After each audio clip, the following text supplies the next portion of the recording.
श्री शिवाय नमस्तुभ्यम, हर हर महादेव। मैं पायल सैनी अपने YouTube चैनल व्रत त्योहार और उपाय में आप सभी का स्वागत करती हूँ। पूज्य गुरु जी के श्रीमुख से बुरहानपुर में अश्वत्थामा शिवमापुराण कथा चल रही है। आज पुराण में हो रही शिवमापुराण कथा का तीसरा दिन था। आज की कथा में गुरु जी ने 9 विशेष नए उपाय बताए हैं जो इससे पहले गुरु जी ने अभी तक किसी को नहीं बताए हैं, किसी कथा में नहीं बताए हैं। तो चलिए जान लेते हैं वे 9 उपाय कौन कौन से हैं। पहला उपाय, जो व्यक्ति नशे का आदी है, बहुत अधिक नशा करता है, मांस मदिरा व्यसन में डूबा ही रहता है, तो सबसे पहले बेलपत्र की नीचे जो डंडी होती है उसे तोड़ लीजिए।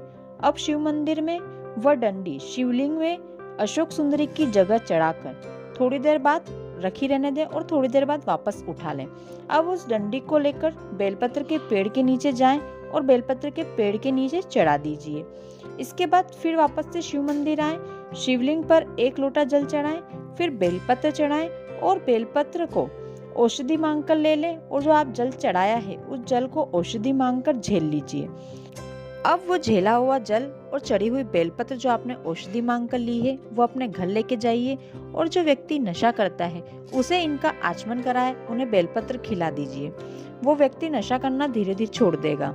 आज की कथा में गुरुजी ने बेलपत्र को स्पर्श करने वाले 6 नए उपाय बताए हैं। यदि आपको कोई चिंता है तो बेलपत्र की डंडी को पकड़कर, यानी कि बेलपत्र के जो बीच में, यदि आपको कोई चिंता है तो बेलपत्र के सबसे नीचे की जो डंडी होती है उसे पकड़कर शिवलिंग पे चढ़ाएं। यदि आप इस प्रकार से शिवलिंग पर बेलपत्र चढ़ाते हैं तो महादेव समझ जाते हैं कि आपको कोई चिंता है और आपकी चिंता दूर करते हैं। दूसरी, यदि आप ग्रह दशा से परेशान हैं तो बेलपत्र के बीच वाले भाग, यानी ऊपर वाली पत्ती की जो डंडी होती है उसे पकड़कर शिवलिंग पर चढ़ाएं।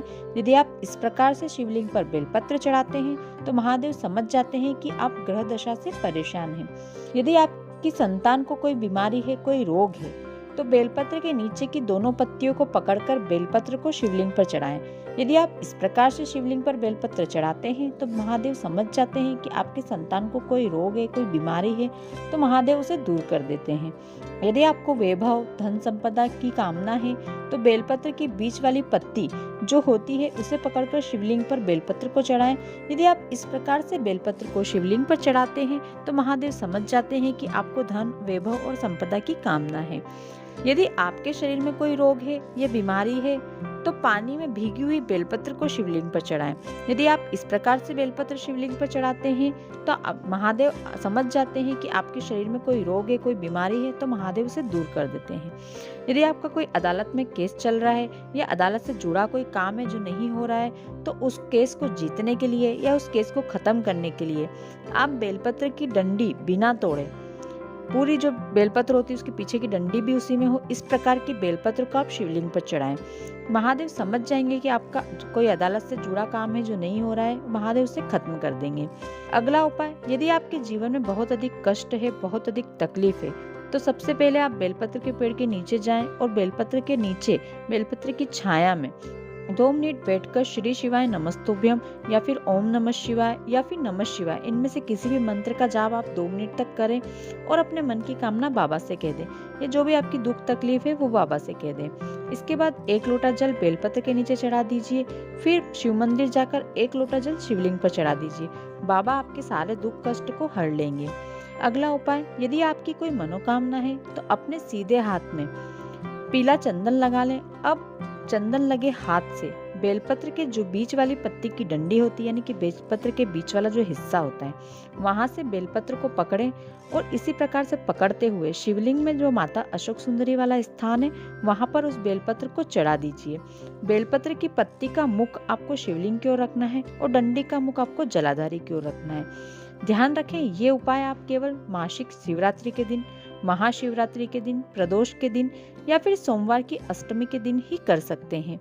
तो दोस्तों, ये थी पूज्य गुरु जी के द्वारा बताए गए आज की कथा के सभी नए उपाय जो कि मैंने छोटे से वीडियो के माध्यम से आप सभी के साथ शेयर किए हैं। आशा करती हूँ वीडियो अच्छा लगा होगा। वीडियो अच्छा लगा हो तो वीडियो को लाइक कर दें और इस वीडियो को ज़्यादा से ज़्यादा शेयर करें ताकि सभी इन उपायों का लाभ उठाकर अपने कष्टों को दूर कर सकें। कमेंट में हर हर महादेव, श्री शिवाय नमस्तुभ्यम लिखना बिल्कुल भी न मिले और यदि आपने अभी तक मेरे चैनल को सब्सक्राइब नहीं किया है तो तुरंत कर ले, क्योंकि मैं ऐसे ही पूज्य गुरु जी के द्वारा बताए गए सभी उपाय अपने यूट्यूब चैनल पर लेकर आप सभी के लिए आती हूँ। धन्यवाद।